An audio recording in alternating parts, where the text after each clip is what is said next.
We are in the kitchen now with one of Seattle's most iconic chefs, Ethan Stowell.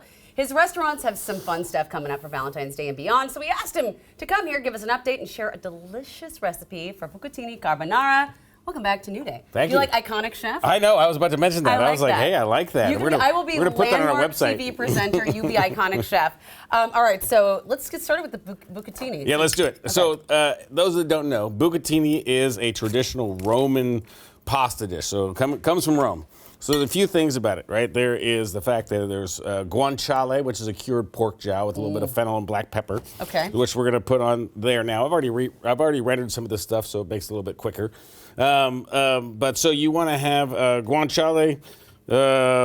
There's the power. You got bro. it. It's there we go. Red lights on. Yep. It just takes a second. No, it's fine. And then we're going to put a little bit of butter in. We've rendered our guanciale already. So Roman pasta, right? There's a few traditional pastas that are from Rome, right? So there's Bucatini Carbonara, there's cacio e pepe, there's a matriciana, there's one most people don't know about called gricia. These are all Roman-style pastas. So. And what makes it a Roman-style pasta? Is it the flavors? Is it the style? It originates from the city of Rome, and there's a few things they do there, right? So they're very simple cooks. They're very simple pastas. So this is just, the ingredients in this is just a little bit of butter, guanciale.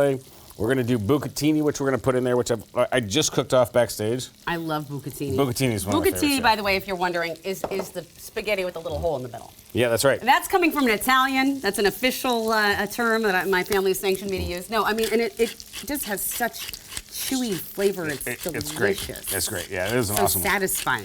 Yeah, so the other Roman thing is lots of black pepper. I was going to say, go heavy on the pepper. Yeah, lots of black pepper. And then pecorino cheese, all right? So pecorino romano, sheep's milk cheese, more of a workhorse cheese. They put it on almost everything, where a lot of Italy puts Reggiano on it, which they do as well. But I am assuming this is pasta water here. This is pasta water. So I save all the pasta water whenever I'm making any pasta. I would make sure that some of the water that I cook the pasta in is reserved because it has all those little bits of flour in it. Helps emulsify the sauces, helps it make it a little bit thicker, a little bit more creamy. Yeah. It works kind of like a slight roux in French cooking. So here's a little bit of things. And then we're going to add a little bit of salt. Okay. I always check my pepper. More pepper? Extra pepper. I love pepper in these dishes. And don't mess around with just, you gotta grate the pepper. Yes. Yes. You can do a little drizzle of olive oil to make it taste good. Good olive oil. Good olive oil for sure is huge. And then what I'm looking to do is I'm looking to have this pasta water come to a boil. A boil. And then when I add my egg yolk, which is what makes carbonara, I take it off the heat and then stir it in to break it up. Or else if you want to be fancy like we do at the restaurants, we place one egg yolk on top of the pasta and let the customer serve fancy. it. Yeah, I like that. It's a little bit. Speaking of the restaurants, I do love an interactive dish at any restaurant. I know you have some specials coming up, some events going on. Yeah, I mean, we're in the beginning part of the year. It's Valentine's Day's coming up, so make sure, guys, make sure you make your reservations for Valentine's Day. Not just at our restaurants, at all restaurants. Yeah. Don't cheap out on your partners, my friends out there. Make sure you're planning a nice night. One of you is out there doing it. Because it matters. You lose the romance over time. You do, and you just gotta go out and just have a good time. Restaurants in the first quarter, they're a little bit slower, so it's nice to go out and support them and have them being taken care of. And you do a good thing by taking your partner out for a nice meal. And there's a lot of special restaurants and menus going on. Everybody feels good about it. Yeah, and then also make sure in the first part of the year, make sure you're checking out your favorite restaurants. They're often doing a ton of promotions. We're doing some dinner for two for $45 starting after Valentine's Day. And there's just a lot of promotions out there for restaurants.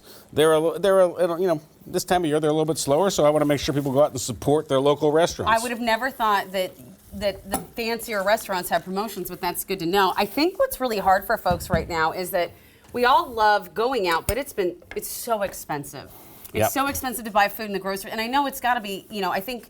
When you go to your favorite restaurant, I went to a restaurant the other day that I like a lot, and I've been there for years, and I'm like, whoa, the prices went up. For sure. But, I guess we're all feeling that pinch, right? Yeah, we're all feeling it in the restaurant industry because, there's a lot of good things that are going on in the restaurant industry. There is a lot of People are getting paid better, which is good, but somebody has to pay for that. Customers need to pay a little bit more for that, which I Right. think is totally valid and worth it. Yeah. And then also, there's just inflation happening, which is going to hit everybody, and restaurants are a big piece of that. We're kind of more of in the luxury category, and we're more of a special occasion thing. And the cost of products for restaurants is going up as well, so we want to make sure we still support these local businesses. Yeah. Local businesses aren't the same as national chains. National chains can buy much lower quality products, and your local restaurants don't do that. So it's always good to support them. It is important, and actually, it's funny because I was just thinking about this. I was listening to a podcast. I almost said online article, a podcast about things like food. When we're talking about sustainability in food, these big chain restaurants, they go to big industrial farmers. Yep. I know that you also contract with local people. So it's the whole ecosystem you're helping. Yeah. I mean, it's one of the main things we want to do is make sure that the money from the Northwest stays in the Northwest. Yeah.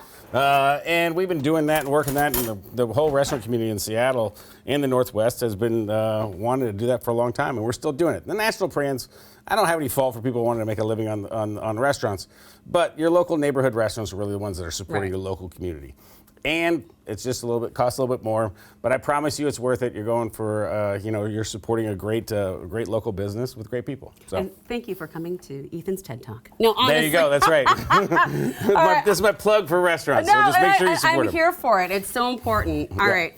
So I mixed it in an egg yolk. Yeah. Well, you want to have a little bit, like a quarter cup of the pasta water, the bottom of the pan. The egg yolk's going in the hot water. You stir it vigorously, and it gets a little bit creamy. Yeah, because otherwise it would scramble the egg, right? Yeah, you don't want to scramble the eggs. Okay. And once you add the eggs, take it off the heat. How is it? Does it need more pepper? Yeah. All right, well, I'm going to do it. Then you have more bite. Holy crap, See, that is good. If y'all notice, the iconic chef here, was that what it was? You're iconic. Waited till she tasted the first bite before I took mine. Thank you. Oh my God, Ethan, thank you so much.